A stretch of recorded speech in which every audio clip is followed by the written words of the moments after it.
Hi, I'm Ryan Harper, CEO, founder of Harper Belmont Media. And these are the top 5 things I can think of, the top of my head, that you need to know if you're going to start a media company. Don't do it. First thing you need to consider is why. Why are you doing this? What is your why? And then also, why you? Are you a creative, an entrepreneur, business person? You need to have a hard look in the mirror and understand what is it you're trying to do and why you're trying to do it. The next thing you need to consider is having a business plan. I understand in the video production, filmmaking world, everybody wants to be an artist, but they forget sometimes you have to feed yourself. You need to have money flowing in. Business and creative can overlap, and that is huge. But if you're not thinking about a smart business plan, What are you doing? who is your clientele? What are the products that you're trying to offer? It all depends on what your why is and what is your capabilities. One of my business strategies has been having our own intellectual property. That stems from my experience of getting started in the media production altogether, where I built a studio for a company and got introduced to the power of having your own IP. Your own IP could be its own revenue producing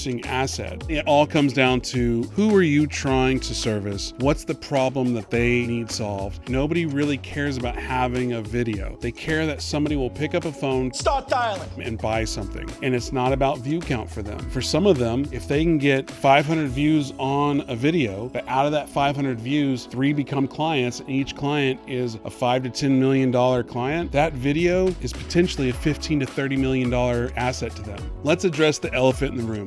When it comes to video production, everyone gravitates to gear. If you allow yourself, you will spend so much money on so much gear that you never use, and that's that. One of the early lessons I've learned: buy the expensive thing. I'm in debt up to my eyeballs. When you're starting out and you have no money, you get the shitty camera, and what ends up happening is you get a gig, you make a little bit more money, so you buy the little bit more expensive thing. And this cycle repeats itself to the point where you're like, what happens is you get a bunch of lights, you get a bunch of cameras that you never use. You can't even sell it on eBay because it's worthless. Research all the products, find something that you are going to be comfortable with. Clearly, it's not going to be the cheapest thing, and I promise you it's not going to be the most expensive thing. We have thousands and thousands of dollars worth of lighting. We could easily spend hundreds of thousands of dollars on lighting. But what we don't have is we don't have one of those T-Rex cannons around. T-Rex or T-Series, Saint, you have one of those. The Rebel, and I'm not shitting on Rebel. I am. If somebody's paying you a lot of money and you show up with a camera that they could buy at Walmart, that's a red flag. And you may have the gig, but you're probably gonna get fired. you're fired. So you're in this video because you want to build a business around media, not just be a solopreneur. The only way that happens is if you have a team. That's it.